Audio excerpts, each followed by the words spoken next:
India versus Australia का दूसरा test ख़त्म हो चुका है और अभी दूसरे टेस्ट का तीसरा दिन था और पहला सेशन था। सो कल हम बात कर रहे थे कि ये गेम एक सेशन का भी नहीं रह गया।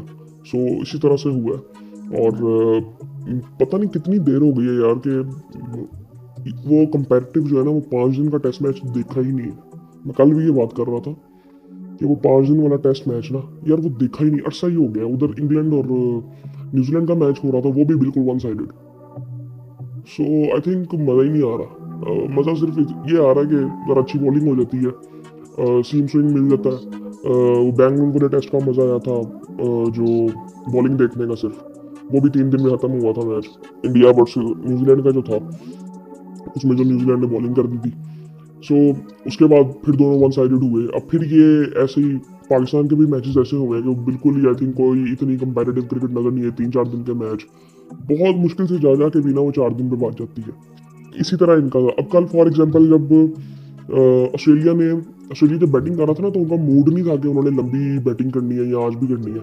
उनका था कि कल उन्होंने आउट होना है और 25-30 ओवर इंडिया को खेलने के लिए देने, और कल वो खेल ही उसी तरह से रहे थे। सो उन्होंने वो किया और बिल्कुल ठीक बात थी कि जब लाइटें ऑन होती है तो बैटिंग करना आसान नहीं है। लेकिन बैटिंग करना आसान नहीं है, इतना भी बुरा हाल नहीं था जितना इंडिया ने किया है। आई थिंक बेहतर बैटिंग की जा सकती थी। पहले मैं आपको स्कोर कार्ड बताता हूँ पूरे मैच का। इंडिया ने पहले बैटिंग की। जायसवाल को स्टार्क ने पहली इनिंग में पहली बॉल पे आउट किया और फिर उसके बाद केएल राहुल ने 37 किया था, शुभमन गिल ने 31 किया, विराट कोहली 7 पे आउट हो गए थे, ऋषभ पंत ने 21 किया था, फिर रोहित शर्मा 3 पे आउट हुए और उस इनिंग में तो वो लग ही नहीं रहे थे कि उनको कुछ समझ भी आ रही है करना क्या। नीतीश कुमार रेड्डी ने पहली इनिंग में 42 किया, उन्होंने दूसरी इनिंग में 42 किया और मेरे ख्याल से इन्होंने पहले मैच की एक इनिंग में भी 42 किया था। सो पता नहीं ये 42 इनका लकी नंबर है क्या। सो खैर इन्होंने 42 किया और फिर अश्विन ने 22 किया था पहली इनिंग में। और उसके बाद फिर हर्षदीप राणा, बुमराह 0 पे आउट हुए, फिर सिराज ने 4 किया था। हर कारपुर के 180 पे ऑल आउट हो गई थी इंडियन टीम। फिर उसके बाद बैटिंग करने इस इनिंग में जो पहली इनिंग में मिचेल स्टार्क ने 6 आउट किए थे, 2 आउट किए थे कमिंस ने, 2 आउट किए थे बॉलैंड ने। और फिर उसके बाद ऑस्ट्रेलिया बैटिंग के लिए आई और बैटिंग फिर उन्होंने खूब बैटिंग की। हालांकि इतने भी कंफर्टेबल थे नहीं शुरू में। उस्मान ख्वाजा जल्दी आउट हो गए थे, मैक्सवीनी रिंग रिंग के आई थिंक 39 उन्होंने किया। फिर उसके बाद मार्नस ने 64 किया। स्मिथ भी आई थिंक उनकी फॉर्म भी कोई इतनी खास चल नहीं रही है, वो भी जल्दी आउट हो गए थे। फिर उसके बाद ट्रेविस हेड, जिनकी वजह से मैच बिल्कुल ही वन साइडेड हो गया, उन्होंने 140 किया 141 बॉलों पे और तकरीबन 100 का स्ट्राइक रेट, 17 चौके, 4 छक्के, और उनकी वजह से मैच बिल्कुल साइड में हो गया। मिचेल मार्श ने पहली इनिंग में 9 रन बनाए थे, वो आउट हुए नहीं थे बट अंपायर ने दे दिया था। अंपायर का थोड़ा सा फ्लॉ कह सकते हैं, लेकिन वो खुद भी चले गए थे। सो इतनी कोई बात की नहीं जा सकती है, कहीं से आवाज़ आई होगी आई थिंक। लेकिन उसके बाद अगर देखें तो एलेक्स कैरी, इन पे भी अब बड़े सवाल उठ रहे हैं कि आई थिंक इन पर बात तो हो रही है, लेकिन आई थिंक मुझे लगता है कि इसी जो सीरीज़ में ये तो लेके चलेंगे, फिर आगे देखेंगे कि इनको आगे लेके चलना है कि नहीं। फिर उसके बाद कमिंस है। अब ये इस बंदे ने जो बॉलिंग कर दी है ना दूसरी इनिंग में, जिस तरह ये बॉलिंग कर रहा था, वो जो भूख, एक पैशन नज़र आता है ना इंसान में, एक एथलीट में स्पोर्ट्स को लेके, वो यार इस बंदे में अलग लेवल पे ही है। और ये एक बहुत बड़ी वजह है कि ऑस्ट्रेलिया जिस तरह से क्रिकेट खेलती है आजकल, और पहले भी इसी तरह से खेलते थे, आई थिंक इनकी नेचर में एज अ नेशन है। और उसके बाद मिचेल स्टार्क ने 18 रन बनाए, हर कारगुड़ के उन्होंने 337 रन बना दिए। अब 337 उन्होंने ऐसी जगह पे बना दिए जहाँ पे 180 किए थे इंडिया ने। अब वो 180 भी इंडिया ने बड़ी मुश्किल से किए थे। इंडिया 125-30 पे ऑल आउट हो रही थी। वो नीतीश कुमार रेड्डी की वजह से वो थोड़ा सा वो हो गया, और दूसरी इनिंग में भी उसने ऐसे ही किया कि वो नीतीश कुमार रेड्डी अगर वो बैटिंग ना करता तो वो ये इनिंग से हार चुके हुए थे। सो उसके बाद फिर बुमराह ने 4 आउट किए थे, सिराज ने 4 आउट किए थे, और एक एक आउट किया था नीतीश कुमार रेड्डी ने और अश्विन ने। उसके बाद फिर दूसरी इनिंग में जब इंडिया बैटिंग के लिए आया, सो अब उस वक्त लीड भी पूरी करनी थी। पहले 150 की लीड थी जो कि मसा मसा उन्होंने पूरी की है। जायसवाल ने 24 किया, फंसा तो हुआ था जायसवाल भी। केएल राहुल जल्दी आउट हो गए थे, आई थिंक उस बॉल को छेड़ने की जरूरत ही नहीं थी जिस बॉल पे वो आउट हुए थे। 7 रन बना के। शुभमन गिल ने 28 किया। अब ये दोनों इनिंग में कंफर्टेबल लग रहे थे, बट ये लंबी इनिंग इन्होंने भी नहीं खेली जो इनको खेलनी चाहिए थी। आई थिंक इनके बारे में जितनी बात की जाती थी पहले, और अब भी की जाती है आई थिंक, लेकिन जितनी इनसे उम्मीदें हैं उस तरह से इनकी परफॉर्मेंस नहीं है। विराट कोहली ने पहले मैच में 100 किया था, 3 इनिंग उनकी फ्लॉप गई हैं, और कॉड बिहाइंड वो तीनों इनिंग्स में आई थिंक आउट हुए हैं। और ऋषभ पंत अब इन ये जब बैटिंग करने आते हैं तो लगता है ऐसे है कि यार ये खींच के ले जाएंगे, लेकिन साथ की खड़ा ही नहीं होता। इन्होंने भी फिर 28 रन बनाए दूसरी इनिंग में। रोहित शर्मा बिल्कुल ये आउट लगे आई थिंक। और इस मैच में जो एक वजह थी ना, ये इंडियन टीम जो थी वो थकी हुई लग रही थी भाई। ये पहले दिन से ही ऐसे लग रहा था कि बहुत थके हैं, पता नहीं क्या वजह है, या वैसे ही मेंटली टायर्ड थे या फिजिकली टायर्ड थे, मुझे नहीं पता, लेकिन थकी हुई तो लग रही थी। उसके बाद फिर रेड्डी ने 42 की। अभी 42 मैं फिर कह रहा हूँ, 42 रिपीट ही कर रहा हूँ मैं। 42 इसने पहली इनिंग में भी किया, दूसरी इनिंग में भी किया, और पहले मैच में भी एक इनिंग में इसने 42 किया था। खैर इसी की बदौलत इंडिया ने 18-19 रन का जो टारगेट था वो दे दिया था। 175 पे ऑल आउट हो गई फिर दूसरी इनिंग में भी इंडिया। सो फिर उसके बाद इसमें अब 5 आउट किए कमिंस ने, और जिस तरह की उसने बॉलिंग की है, बहुत ज़बरदस्त बॉलिंग की है आई थिंक, जिस तरह से वो अटैक कर रहा था। और 2 आउट किए स्टार्क ने, 3 आउट किए बॉलैंड ने। बॉलैंड भी आई थिंक बड़ा इंप्रेसिव, हालांकि इतनी पेस इसकी नहीं है लेकिन इंप्रेसिव था। और उसके बाद ऑस्ट्रेलिया बैटिंग करने आई और बड़ा आसानी से उन्होंने इतना बड़ा टारगेट 19 रन का चेस कर लिया 3.2 ओवर्स में। और दूसरा मैच ऑस्ट्रेलिया जीत चुका है, और 1-1 से सीरीज बराबर हो चुकी है।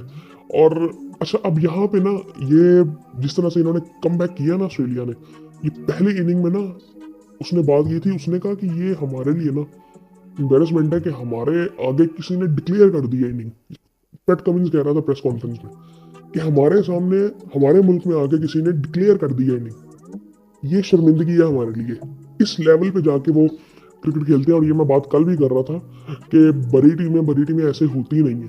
सो ये कुछ वजह ऐसी है कि आपको अपना ना हर चीज़ का जो पैमाना है ना वो ऊंचा रखना पड़ता है, स्टैंडर्ड आपको अपना ऊंचा रखना पड़ता है कि जो दूसरों के लिए हाई है हमारे लिए वो लो है। सो ये इसी तरह से खेलते हैं।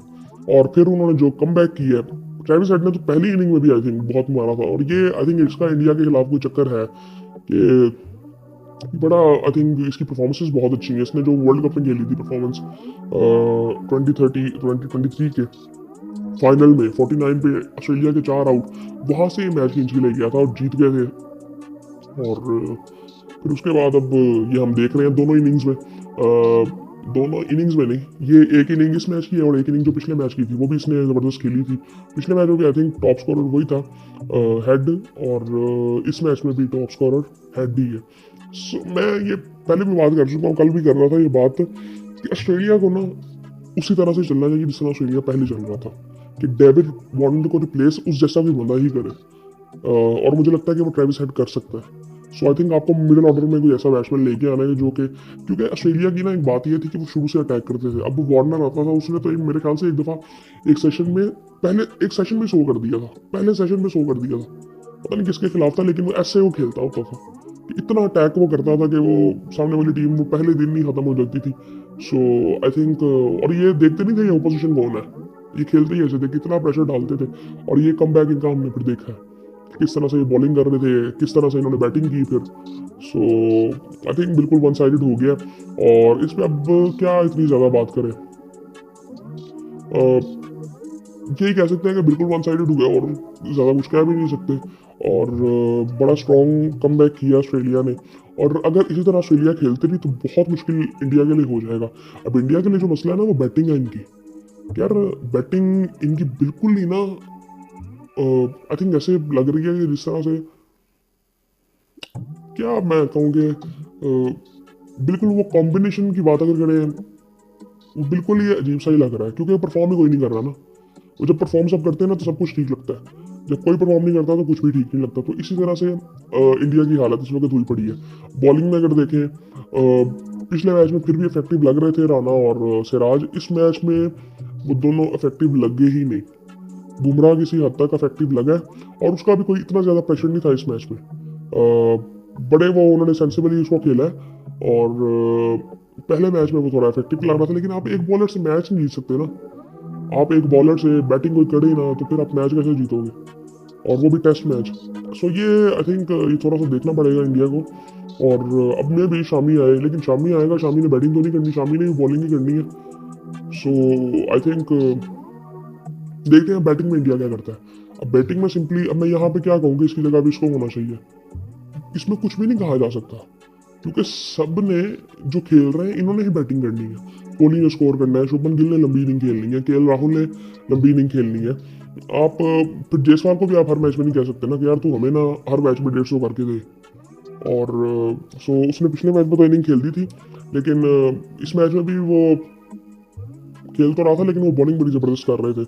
केएल राहुल को अगर इस नंबर पे खेलना और इतना ट्रस्ट किया गया उस पर, तो आई थिंक थोड़ा सा उसको देखना चाहिए। मुझे पसंद बहुत है केएल राहुल आई थिंक, और लेकिन थोड़ा सा उसको भी देखना चाहिए। शुभमन गिल को आई थिंक मैं फिर कहूँगा कि ये जिस पोजीशन में खेलते हैं बड़ी इंपॉर्टेंट पोजीशन है वन डाउन, और विराट कोहली की भी। अब विराट कोहली को भी, अब ये मेरे ख्याल से ये जो है ना विराट कोहली हो गए, रोहित शर्मा में भी, अश्विन और जडेजा, ये अब वेट कर रहे हैं WDC के फाइनल का, अगर हम वहाँ पहुँचते हैं तो वहाँ तक किसी तरह चले जाए। और लेकिन इस वक्त कोई हालात इतने ज़बरदस्त है नहीं इंडिया के। सो बाकी हालांकि जब ये पहले मैच में भी खेल रहे थे ना, तो मुझे पहले मैच में जितना अच्छा इंडिया ने कर दिया था ना, मुझे इतनी कोई उम्मीद थी नहीं। अगर आप वो जायसवाल की वो 160 की इनिंग निकाल दो, तो इंडिया ने कोई बैटिंग भी कोई इतनी खास नहीं की थी। सो आई थिंक ये थोड़ा सा देखना पड़ेगा इंडिया को कि बैटिंग तो उनको अच्छी करनी है। अभी अब रोहित शर्मा के अगले मैच में भी नीचे खेलेंगे आके, पता नहीं। ये अब ये देखे ना यहाँ पे कॉम्बिनेशन क्या बन रहा है। सो ये थोड़ा सा देखना पड़ेगा। मुझे लगता है कि रोहित शर्मा को तो ऊपर ही बैटिंग करनी चाहिए। ये कहना बड़ा आसान होता है ऊपर नीचे का, वो बंदा कॉन्फिडेंस में लग ही नहीं रहा था।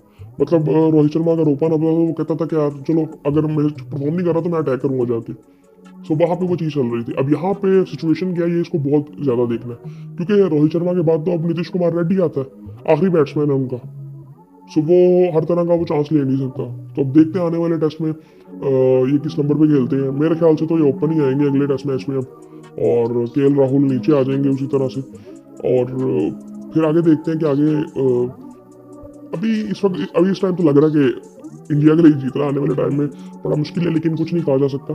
सीरीज अभी बहुत लंबी है, 3 टेस्ट मैच है, 15 दिन अभी पड़े हैं, लेकिन 15 दिन मैं कह तो रहा हूँ टेस्ट मैच में पूरा हो ही नहीं रहा। तीसरे दिन में टेस्ट मैच ही खत्म हो जाता है। अभी ये पहला सेशन है यार, इतना छोटा टेस्ट मैच नहीं होना चाहिए।